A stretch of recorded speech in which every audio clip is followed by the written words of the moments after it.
क्योंकि आपको पता ही नहीं आप कितनी बड़ी गलती कर रहे हो। आई नो बेटा, एकदम लास्ट मोमेंट पे हम आ चुके हैं एंड अब आपको लग रहा है कि यार कैसे क्या होगा। टाइम कभी भी कम नहीं होता, it depends on you, how you are utilising it. मैं बार बार ये बात क्लास 12 के बच्चों को समझाती हूँ, ऑर्गेनिक का वेटेज ज्यादा है, ऑर्गेनिक को इंपॉर्टेंस ज्यादा देनी है।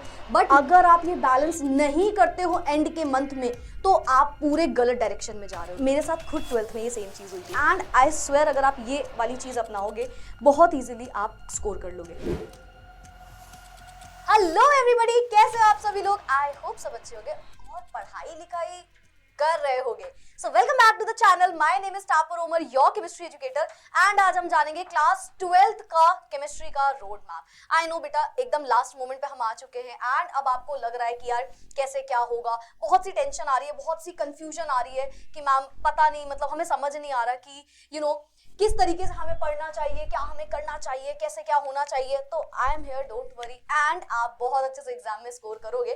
This is my promise. बस आपको ये वीडियो को पूरी तरीके से अच्छे से देखना है एंड सिर्फ देखना नहीं है, अगर सिर्फ देखना है तो अभी बंद करके जा सकते हो आप, क्योंकि अगर आप इसे फॉलो नहीं करोगे तो कोई भी मतलब नहीं है आपका ये वीडियो देखने का। सो मेक श्योर आप इसे फॉलो जरूर करें। सो लेट्स गेट स्टार्टेड कि भाई सिर्फ मैम अगर हम देखें तो एग्जैक्ट 1.5 महीना हमारे पास रह गया है। फेब में हमारा एग्जाम है एंड केमिस्ट्री का एग्जाम काफी पास है, राइट? तो अगर मैं आपको बात बताऊं कि किस तरीके से आपको पढ़ना चाहिए कि आपका ये 1.5 महीना जो है, भले ही 1.5 महीना है बट ये यूटिलाइज कर पाओ। देखो टाइम कभी भी कम नहीं होता, it depends on you, how you are utilising it, है ना? आप किस तरीके से उसको यूज कर रहे हो, तो वो बहुत इंपॉर्टेंट होता है। तो इस 1.5 महीने में आप इजीली काम कर सकते हो। देखो आपके, अगर हम केमिस्ट्री की बात करें, सो देयर आर 3 ब्रांच, है ना? कौन कौन से? Physical, organic, inorganic. अगर मैं फिजिकल की बात करूं आपके में 3 चैप्टर्स हैं, अगर मैं इनऑर्गेनिक की बात करूं 2 चैप्टर्स हैं एंड ऑर्गेनिक में आपके 5 चैप्टर्स हैं। ऑर्गेनिक का वेटेज काफी ज्यादा है, which means right, yes ma'am. लेकिन अगेन मैं बार बार ये बात क्लास 12 के बच्चों को समझाती हूँ, ऑर्गेनिक का वेटेज ज्यादा है, ऑर्गेनिक को इंपॉर्टेंस ज्यादा देनी है। बट मेक श्योर आप इनऑर्गेनिक या आप फिजिकल, स्पेशली फिजिकल को हल्के में मत लो। This is very important thing, क्योंकि कई बार ऐसा होता है ऑर्गेनिक बहुत ज्यादा स्कोरिंग है, ऑर्गेनिक, बट आप भूल जाते हो कि फिजिकल से न्यूमेरिकल्स आएंगे, फिजिकल से क्वेश्चंस आएंगे एंड फिजिकल आपको अच्छा स्कोर करने में बहुत हेल्प करता है। So this is very important to understand, ठीक है? अब अगर हम मार्क्स के हिसाब से बात करें, देखो कहीं ना कहीं मार्क्स बहुत मैटर करते हैं। हम चैप्टर तो पढ़े जा रहे, बाद में पता चला भाई ये चैप्टर तो पांच केवल मार्क्स का था और हमने 10 मार्क्स वाले को 2 दिन पढ़ा और 5 मार्क्स वाले को 10 दिन पढ़ा। सो आर यू गेटिंग इट? अगर आप ये बैलेंस नहीं करते हो एंड के मंथ में, तो आप पूरे गलत डायरेक्शन में जा रहे हो। This is very very very important to understand. अगर आप ये सोच रहे हो कि नहीं यार हम अपनी मर्जी से जो चैप्टर हमें समझ नहीं आ रहा है हम अपनी मर्जी से उसे 10 दिन दे देंगे, दिस इज नॉट करेक्ट। अगर आप ये फॉलो करते हो, दिस इज रॉन्ग। क्योंकि कई बार ऐसा होता है हम चैप्टर पढ़ रहे हैं, हमें लग रहा है और डेप्थ में पढ़ लेते हैं और समझ लेते हैं, मजेदार लग रहा है या ज्यादा डिफिकल्ट लग रहा है, बट आप मार्क्स देखना मत भूलना। तो यहाँ पे मैंने हर एक चैप्टर के मार्क्स लिखे हुए हैं। एज यू कैन सी, जैसे मुझे पर्सनली जो लगता है वो ये है कि देखो ऑर्गेनिक को आपको कहीं ना कहीं बिल्कुल नजरअंदाज नहीं करना है ना। अगर मैं बात करूं ऑर्गेनिक में, तो बायोमोलिक्यूल्स एक छोटा सा चैप्टर है बट मार्क्स इसके बहुत ज्यादा है जब से ये रिड्यूस सिलेबस आपका हुआ है ना। अच्छा मार्क्स है, अच्छे वेटेज का चैप्टर है, छोटे से चैप्टर में बहुत ज्यादा नंबर मिल रहे हैं, अच्छे से करके जाना, कुछ भी मत छोड़ना इसका। देन आपका एक हेलो एल्केन्स हेलो एरीन्स होता है। देखो कहीं ना कहीं एक बेस है आपके पूरे ऑर्गेनिक का जो क्लास 12th की है। इसमें कई ऐसी रिएक्शंस होती हैं जो आपको अल्कोहल, फिनॉल, एल्डिहाइड, कीटोन में पढ़नी पड़ती है। Along with that aldehyde, ketone, carboxylic acid की मेक श्योर कोई रिएक्शन छोड़ के मत जाना, क्योंकि इसकी रिएक्शंस कन्वर्जन्स में भी आती है, नेम्ड रिएक्शंस में भी आती है। So it is one of the very important chapter from reactions point of view. बाकी अगर मैं आपको बात करूं यार, देखो हम इनऑर्गेनिक को अगर देखें, छोटा सा प्यारा सा टॉपिक होता है ना? इससे क्वेश्चन जो आते हैं वो आपको मार्क्स भी दिलवाएंगे, थोड़ा सा कम वेटेज होता है इसका अगर हम बाकियों से कंपेयर करें, लेकिन ये थोड़े में आपको कहीं ना कहीं एक थोड़ा करके ये अच्छे मार्क्स गेन करवा देते हैं।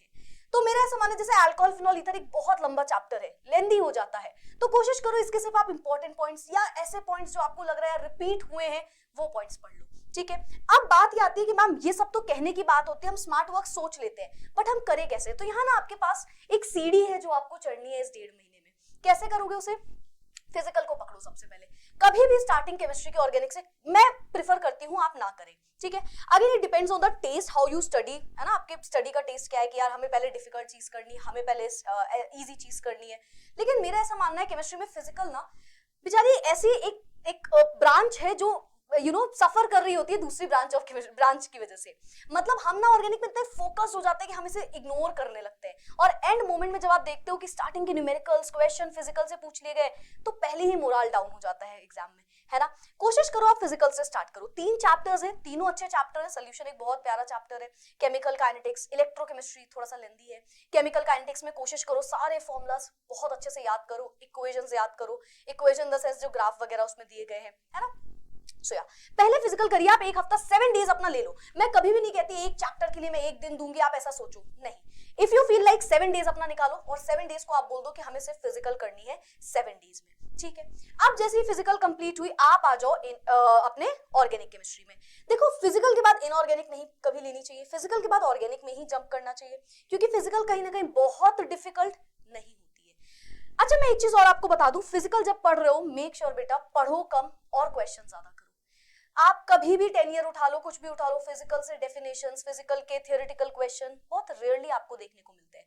हाँ ऑप्शन वाले क्वेश्चन आ जाएंगे थोड़े बहुत, बट कहीं ना कहीं न्यूमेरिकल्स अच्छे आते हैं, अच्छे नंबर के आते हैं समवेयर। तो न्यूमेरिकल्स में फोकस्ड रहना। क्वेश्चन में आप जब भी क्वेश्चन किया करो, कोशिश करो टॉपिक पढ़ा क्वेश्चन किया, टॉपिक पढ़ा क्वेश्चन किया। मत बैठो कि यार हम टॉपिक पढ़ चुके हैं कल क्वेश्चन करेंगे, बिल्कुल भी मत करना, ठीक है। 7 डेज उठा लो, अब आपके ऊपर है 7 डेज में आप कौन सा चैप्टर को ज्यादा दिन देते हो। सपोज आपने बोला सोल्यूशन छोटा चैप्टर है, मैं 2 दिन में कर लूंगा। केमिकल काइनेटिक्स को मुझे 4 दिन लगेंगे, फिर कोई चैप्टर है जिसे आपको केवल 1 दिन देना है। तो this is your bifurcation according to you, कि आपने कितना पढ़ा हुआ है, क्योंकि कहीं ना कहीं अभी तक थोड़ा तो आपको अंडरस्टैंडिंग हो गई है चैप्टर्स की, है ना। तो यस, अब आप आओगे ऑर्गेनिक में। ऑर्गेनिक आप पहला चैप्टर उठाना हेलोएल्केन्स, हेलोइंस, उसे मत छोड़ो, उसे पहले ही पढ़ना, उसे कभी भी एंड में मत पढ़ना।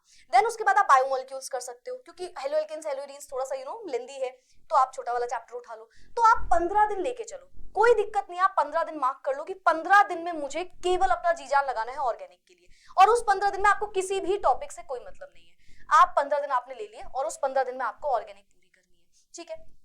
3 दिन आपके और बचे, आपने इनऑर्गेनिक को दे दिया। अब आप सोच रहे हो मैम 3 दिन में इनऑर्गेनिक हो जाएगी? 200% हो जाएगी। इनऑर्गेनिक कभी भी बहुत टाइम आपसे नहीं मांगती, अगर आप पॉइंट टू पॉइंट जो चीजें इंपॉर्टेंट है वो पढ़ोगे, बहुत इजी है 3 दिन में इनऑर्गेनिक को खत्म करना। प्रीवियस ईयर क्वेश्चन लगाए बिना बिल्कुल भी मत जाना। मुझसे बहुत बच्चे पूछते हैं कि मैम प्रीवियस ईयर का मतलब क्या है, मतलब वो क्वेश्चन कंफर्म्ड है आएंगे, या केवल प्रीवियस ईयर लगा लिया सब हो जाएगा। देखो प्रीवियस ईयर का कभी ये मतलब नहीं होता कि सिमिलर रिपीट होगा इसलिए बोल रहे हैं, नहीं।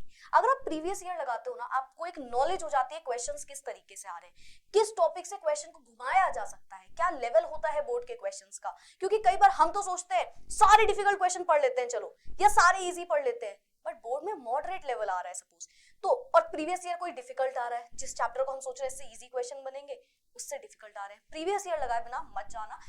एंड में आपको जब भी आपके ये जो 5 दिन बच रहे हैं, इस 5 दिन में आपको क्या करना है, इस 5 दिन में आपको क्वेश्चन के ड्यूरेशन के हिसाब से, जो आपका क्वेश्चन पेपर होता है उसके ड्यूरेशन के हिसाब से काम करना है।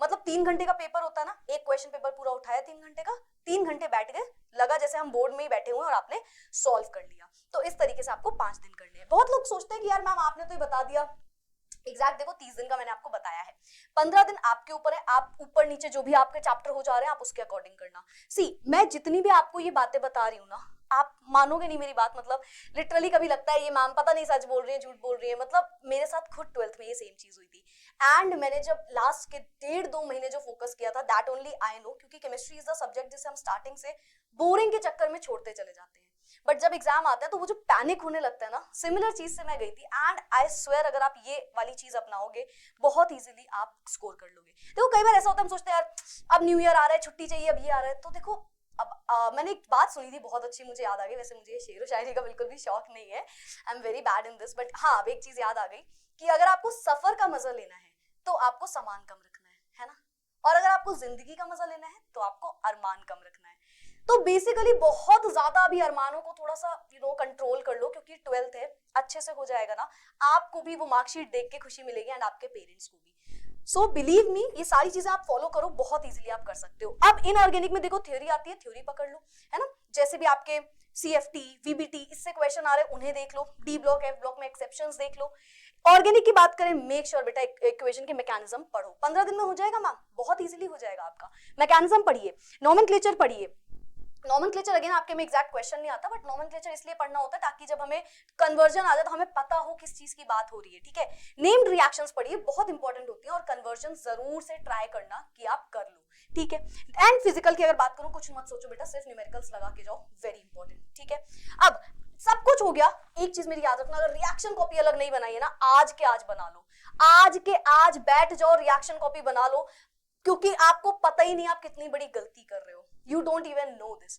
तो आप रिएक्शन कॉपी ऑर्गेनिक पढ़ना स्टार्ट कर रहे हो, जैसे ही रिएक्शन कॉपी अलग से लेके बैठो, सारी रिएक्शन लिखो, ताकि जिस दिन एग्जाम हो 1 घंटे केवल रिएक्शन पढ़ रहे हो आप, ठीक है। This is very important, convergence में काम आएगी। शॉर्ट नोट्स बनाने की कोशिश करो, बुक को कॉपी मत बनाओ, कॉपी को बुक मत बनाओ, सिमिलरली, है ना। कॉपी में पूरी चीजें नहीं छापनी है, 10 घंटे के नोट्स मत देखो, छोटा छोटा जितना आपको लगे। मैं मतलब ऐसा नहीं होता है कि अरे जैसे सपोज आपको लिखना है कि डी ब्लॉक में ये एक्सेप्शन है क्योंकि ये सपोज कोई एलिमेंट है वो ज्यादा स्ट्रॉन्ग है या स्टेबल इलेक्ट्रॉनिक कॉन्फ़िगरेशन है, तो आपने क्या लिखा, क्योंकि इसकी इलेक्ट्रॉनिक कॉन्फ़िगरेशन स्टेबल है। लाइक आई एम सेइंग कि नोट्स जब बनाओ अपने तरीके से बनाओ, ताकि जिस दिन आप एंड मोमेंट पे पढ़ रहे हो ना, किसी को समझ में आए चाहे ना आए, आपको आ रहे हो नोट्स समझ में, ठीक है। Formula sheet please please please, humble request है, हम्बल रिक्वेस्ट है, फिजिकल करते टाइम उसी कॉपी में लास्ट पेज में फॉर्मूला शीट मेंटेन करो, चैप्टर वाइज फॉर्मूला शीट करो। हम क्या करते हैं, नोट्स बनाते टाइम फॉर्मूला लिखते हैं, क्वेश्चन करते हैं, फॉर्मूला लिखते हैं, टॉपिक करते हैं, बिल्कुल भी मत करो, फॉर्मूला शीट अलग से बनाओ। एंड मोमेंट पे अगर आपके पास रिएक्शन कॉपी और फॉर्मूला शीट नहीं है ना, तो आप आधी चीजें वहीं पे मिस कर चुके हो, बिलीव मी। उसके बाद प्लीज प्लीज प्लीज जितना हो पाया प्रीवियस ईयर के क्वेश्चंस हर चैप्टर को प्रेफरेंस दो और सॉल्व करो। जैसे ही आपने टॉपिक पढ़ा आपने उसके पीवाईक्यू लगाए, फिर आपने टॉपिक पढ़ा आपने उसके PYQ, topic in the sense आप चैप्टर भी कंसीडर कर सकते हो। एक चैप्टर हो गया, हमने क्वेश्चंस देखे, फिर हमने पीवाईक्यू देखे उसके, वेरी इंपॉर्टेंट, ठीक है। So yes, that's it for today. I hope you all liked this video. Thank you so much. खत्म, टाटा, बाय बाय, एंड रिजल्ट आ जाए तो बताना जरूर। एंड आई नो अगर आप इसे फॉलो करोगे, आप अपनी खुद की स्ट्रैटेजीज बनाओ। देखो स्ट्रैटेजी हम तो बता रहे हैं, मैं आपको रोड मैप बता रही हूँ, बट आप अपने आप के बारे में ज्यादा जानते हो। मैम ने तो बोल दिया 30 दिन, बट यार मुझे ना 40 दिन लगेंगे। आपने अपने अकॉर्डिंग एक स्केड्यूल बनाया हुआ है, लेकिन वो स्केड्यूल ऐसे मेंटेन करके चलो एंड उसे फॉलो जरूर करो, क्योंकि स्केड्यूल बनाते सब है बट सब फॉलो नहीं करते, जो फॉलो करते हैं वो जरूर आगे निकल जाते हैं। So yes, that's it for today. Now I'll see you all in the next class, in the next video. हमारे strategies videos आपको मिलते रहेंगे इसी चैनल पे, so don't forget to subscribe. Bye bye, take care and keep studying. Thank you so much everyone.